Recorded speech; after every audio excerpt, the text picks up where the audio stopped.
उन सभी को मेरा हेलो जो इस वक्त मेरा चैनल देख रहे हैं।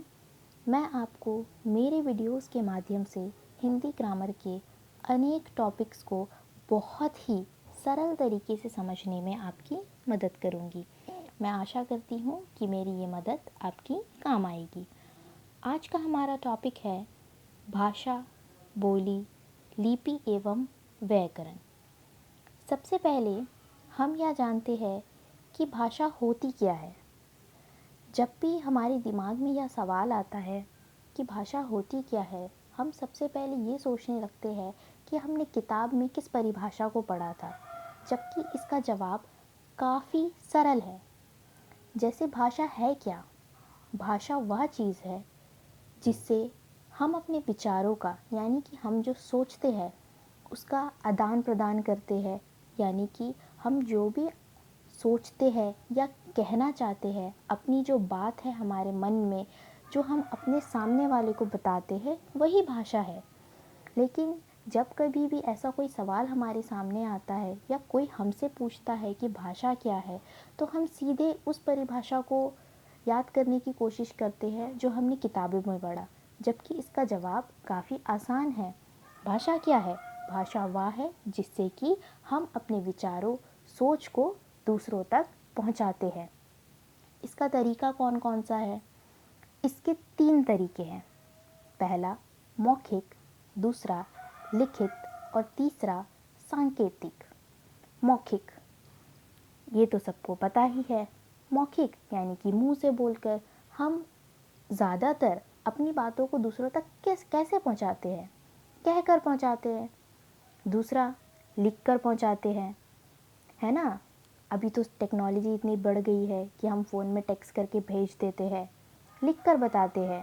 पहले लेटर्स दिया जाता था, अभी भी ऑफिशियल कामों के लिए लेटर यूज़ किया जाता है। यूजुअली हम अपने पर्सनल कामों के लिए अपना मोबाइल फ़ोन यूज़ करते हैं, जिसमें हर तरह की सुविधा है, जिसमें हम मैसेज टेक्स्ट करके भी अपनी बात को दूसरों तक पहुंचाते हैं। और तीसरा और सबसे आखिरी है सांकेतिक। सांकेतिक का मतलब होता है इशारा करना। ज़्यादातर हमने खुद में भी यह देखा है कि हम बात करते करते कुछ बातें मौखिक तरीके से बोलते हैं, यानी कि बोलकर दूसरों को बताते हैं, और कुछ बातों को इशारों से समझा देते हैं, है ना। तो इसका मतलब जब भी आपसे कभी कोई पूछे कि भाषा क्या है, तो आप हमेशा ये कोशिश कीजिए कि आप सामने वालों को सरल परिभाषा बताएं, ना कि किताबी परिभाषा। भाषा क्या है?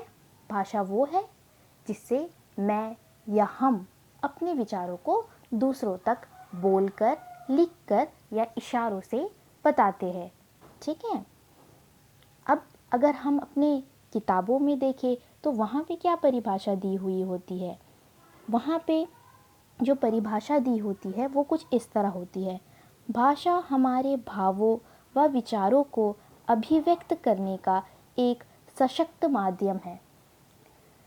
ये एकदम सही लिखा हुआ है, लेकिन कभी कभी हमें ऐसी परिभाषाओं को पढ़कर खुद भी समझने में परेशानियाँ आती है और दूसरों को समझाने में भी परेशानियाँ आती है। तो इसीलिए हमें चाहिए कि हमेशा हम हर चीज़ को बहुत ही सरल तरीके से याद रखें, जो हमारे काम भी आए और दूसरों के काम भी आए। ठीक है। तो अगर आज का ये वीडियो आपको अच्छा लगा हो तो प्लीज़ मेरे चैनल को लाइक, शेयर एंड सब्सक्राइब कीजिए। और अगर आप चाहते हैं कि मैं ऐसे ग्रामेटिकल्स मैटर में वीडियो और बनाऊं, हिंदी या इंग्लिश किसी में भी, तो आप मेरे चैनल को सब्सक्राइब कीजिए और कमेंट बॉक्स में मुझे बताइए कि आप चाहते हैं कि मैं और वीडियोस बनाऊं। Thank you.